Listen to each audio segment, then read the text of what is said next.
Hi అండి, welcome back to our channel. ఈరోజు నేను ఈ వీడియోలో అమ్మవారి పూజకి ముందు ఏమేమి సిద్ధం చేసుకోవాలి, ఏమేమి సిద్ధం చేసుకుంటే తర్వాత రోజు పూజ సులభంగా అయిపోతుందో చూపిస్తున్నాను. ముందుగా కావలసినవి లక్ష్మీ అమ్మవారి చిత్రపటం, అదేవిధంగా వెంకటేశ్వర స్వామి చిత్రపటం రెండు పెట్టుకుని మనం పూజ అనేది చేసుకోవాలండి. అదేవిధంగా కలశాన్ని ఏర్పాటు చేసుకోవాలి. కలశము వెండిది కానీ రాగి కానీ ఇత్తడి కానీ మూడిట్లో ఏదైనా పర్వాలేదు, స్టీల్ మాత్రం వాడకూడదండి. అదేవిధంగా బ్లౌజ్ పీసులు రెండు కావాలండి. ఒకటి అమ్మవారికి పీట మీద వేయడానికి, ఇంకొకటి కలశం మీద పెట్టడానికి. అదేవిధంగా పసుపు కావాలి, కుంకుమ కావాలి, బియ్యము కలశం కింద పోయడానికి. అదేవిధంగా వినాయకుడికి దగ్గర కూడా బియ్యం పోస్తాం కదా, దానికి. అదేవిధంగా అమ్మవారికి ఆసనం ఏర్పాటు చేయడానికి పీట కావాలి. అదేవిధంగా ఆవు నెయ్యి కానీ, నువ్వుల నూనె, కొబ్బరి నూనె, పూజ ఆయిల్ ఏదైనా పర్వాలేదు. అదేవిధంగా కుందులు కావాలండి, 2 కుందులు మినిమం ఉండాలి. తర్వాత మీ ఇష్టం ఎన్నైనా పెట్టుకోవచ్చు. బేస్ సంఖ్యలో ఒత్తులు, దారం, అమ్మవారికి మనకి కూడా మనం తోరం కట్టుకుంటాం కదా, అందుకని పూలు, అమ్మవారు చిత్రపటానికి వేయడానికి, అదేవిధంగా పూజలో ఉపయోగించుకోవడానికి, అదేవిధంగా తోరం కట్టుకోవడానికి ఈ మూడిట్లకి కూడా మనకి పూలు అనేవి అవసరం అవుతాయండి. అదేవిధంగా అక్షంతలు కూడా కలుపుకోవాలి. అగరబత్తులు కావాలి, మామిడాకులు కావాలి, వక్కలు కావాలి. అదేవిధంగా పండ్లు, గాజులు, అమ్మవారికి పెట్టడానికి గాజులు. ఇంకా మనకి ఇష్టమైతే అమ్మవారికి చీర పెట్టుకుంటాం కదా, దానికి కూడా మనం చీర, బ్లౌజ్ పీసు పెట్టి గాజులు అన్నీ మనకి తాహత అనమాట. మనకి వీలున్న వాళ్ళు ఇవన్నీ కూడా మనం ఏమేం కావాలో అవన్నీ ముందు రోజే సిద్ధం చేసుకుని పక్కగా పెట్టుకోవడం వల్ల ఆ రోజు హడావిడి లేకుండా అన్నీ ఒక సైడ్కి ఒక సంచిలో పెట్టుకుంటే ఒక బ్యాగ్లో తర్వాత రోజు వెతుక్కోకుండా ఈజీగా అయిపోతుంది. ఇవన్నీ కూడా మనం ముందే తెచ్చి సిద్ధం చేసుకోవాలి. అదేవిధంగా తాంబూలానికి కూడా మనం తమలపాకులు తెచ్చుకోవాలి, వక్కలు తెచ్చుకోవాలి, చిల్లర నాణేలు రెడీ చేసుకోవాలి, పసుపు, కుంకుమ ప్యాకెట్లు ఇవి మీ ఇష్టము, ఇచ్చేవాళ్ళు ఇవ్వచ్చు. శనగలు కూడా తెచ్చిపెట్టుకోవాలి, బ్లౌజ్ పీసు, గాజులు ఇవన్నీ కూడా మనం తాంబూలానికి రెడీ చేసుకోవాలి.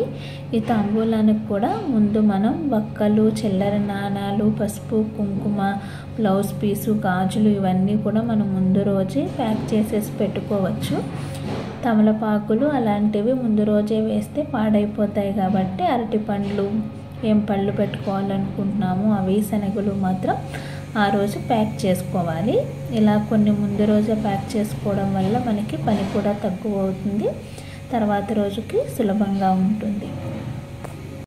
అదేవిధంగా మనం ప్రసాదాలు వండుకోవడానికి ఏమేమి ఐటమ్స్ కావాలో అవి కూడా మనం ఒక సైడ్ పెట్టి ఉంచుకోవడం వల్ల ఆ రోజు హడావిడి లేకుండా అక్కడ ఇక్కడ వెతుక్కోకుండా ఉంటాం. కాబట్టి ముందు రోజే ఏమేమి ప్రసాదాలు మనం చేసుకోవాలనుకుంటున్నామో వానికి సంబంధించిన సామాగ్రి అంతా కూడా ఒక సైడ్ పెట్టుకుంటే ఆ రోజు చేసుకోవడం ఈజీగా ఉంటుందన్నమాట. ఇవన్నీ కూడా మనం ముందే తెచ్చి పెట్టుకోవాలి. ఆ రోజు అంటే ఇవన్నీ అవ్వాలి. అదేవిధంగా బెల్లం తురుము అలాంటివి కూడా మనం ముందు రోజే స్నానం చేసేసిన తర్వాత రెడీ చేసుకోవచ్చు. ప్రసాదాల్లోకి వేసుకుని ఇలాచీ పొడి, కొంచెం షుగర్ వేసుకుని ఇవి కూడా ఒక డబ్బాలోకి పెట్టుకుంటే ఆ రోజు మనకి ఆ పని తగ్గుతుంది. అదేవిధంగా ముందు రోజు సాయంత్రమే మనకి పని అంతా అయిపోయిన తర్వాత ఈ విధంగా కిచెన్ ప్లాట్ఫాము అంతా కూడా నీట్గా కడిగేసి శుభ్రం చేసుకోవడం వల్ల ఉదయానికి మనకి పని అనేది చాలా తగ్గుతుంది అన్నమాట. ముందు రోజే ఇలాంటి క్లీనింగ్ పనులన్నీ కూడా మనం చేసేసుకోవాలి. ఆ రోజు కంటే అవ్వదు కాబట్టి మనం పని అంతా అయిపోయి నైట్ పడుకునే ముందు ఈ విధంగా అంతా నీట్ చేసేసుకుని చక్కగా మనం ముగ్గులు మీకు ఏ విధంగా అలంకరణ చేసుకోవాలనుకుంటున్నారు, కొందరు ముగ్గులన్నీ పెట్టుకుని అలంకరణ చేసుకుంటారు కదా కిచెన్ కట్టిన ఆ విధంగా. అదేవిధంగా ముందు రోజు సాయంత్రమే ఉన్న వెజిల్స్ మనం పొద్దున్నకి ఏమేం కావాలో అవన్నీ కూడా సిద్ధం చేసుకుని అవన్నిటినీ కూడా తోమేసుకొని నీట్గా సైడ్కి పెట్టేసుకోవాలన్నమాట. మనం ఏమేమి గిన్నెలు వాడుకుంటామో ప్రసాదాలకి అవన్నీ ఒక సైడ్ పెట్టుకోవడం వల్ల ఆ రోజు మనం వెతుక్కోకుండా మనకి ఈజీగా పని అనేది అయిపోతుంది. అదేవిధంగా ఆ రోజు సాయంత్రం ఏమాత్రం గిన్నెలు అనేవి ఉంచుకోకుండా మొత్తం అన్నీ తోమేసి పక్కకు పెట్టేసుకుంటే పొద్దున్నకి మనకి సులువుగా అనిపిస్తుంది. ఈ విధంగా కొన్ని పనులు మనం ముందు రోజు సాయంత్రమే రెడీ చేసుకోవడం వల్ల ఆ రోజు పని అనేది చాలా వరకు తగ్గుతుంది. అదేవిధంగా ఇంకా కొన్ని పనులు అంటే ఇల్లు తుడిచి తడిబట్టు పెట్టుకోవడం అవి కూడా మనం ముందు రోజే చేసేసుకోవచ్చు. ఇల్లు తుడిచి తడిబట్టు పెట్టేటప్పుడు అందులో కొంచెం ఉప్పు అదేవిధంగా పసుపు వేసుకుని ఇల్లంతా నీట్గా తడిబట్టు పెట్టేసుకుంటే నైట్ పడుకునే ముందు తర్వాత రోజుకు సులభంగా ఉంటుంది. పూజ గది మాత్రం పెట్టుకుంటే సరిపోతుంది. కాదు మాకు అలా కాదు మేమంతా పెట్టుకుంటామనే వాళ్ళు అలా అయినా పెట్టుకోవచ్చు. ఈ విధంగా కొన్ని పనులు ముందు రోజు చేసుకోవడం వల్ల తర్వాత రోజు సులభంగా ఉంటుంది. అదేవిధంగా గుమ్మానికి మామిడి తోరణాలు, పూలు, గడపకి పసుపు రాసి కుంకుమ బొట్లు అవన్నీ కూడా మనం ముందు రోజే చేసేసుకోవడం వల్ల మనకు కొంతవరకు పని సులభం అవుతుందన్నమాట. కొందరికి సెంటిమెంట్ ఉంటుంది, అంతా పొద్దున్నే చేసుకోవాలి అనుకునే వాళ్ళు ఆ విధంగా చేసుకోలే వాళ్ళు ఆ విధంగానే చేసుకోండి. కాదు మాకు కుదరదు ఆ రోజు కుదరదు అనుకున్న వాళ్ళు అంటే కొందరికి ఆఫీసులకు వెళ్ళే వాళ్ళు ఉంటారు, కొందరికి పొద్దున్నే స్పీడ్గా కొందరు పనులు చేసుకోలేరు.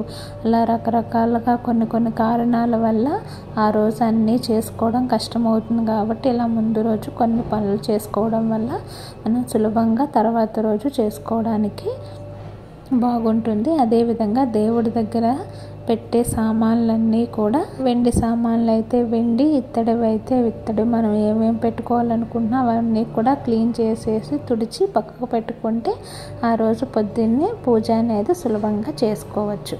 ఇలా కొన్ని పనులు ముందు రోజు చేసుకోవడం వల్ల తర్వాత రోజు సులభంగా చేసుకోవచ్చు. ఈ వీడియో కనుక మీకు నచ్చితే తప్పకుండా లైక్ చేయండి, షేర్ చేయండి, సబ్స్క్రైబ్ కూడా చేసుకోండి. Thank you for watching.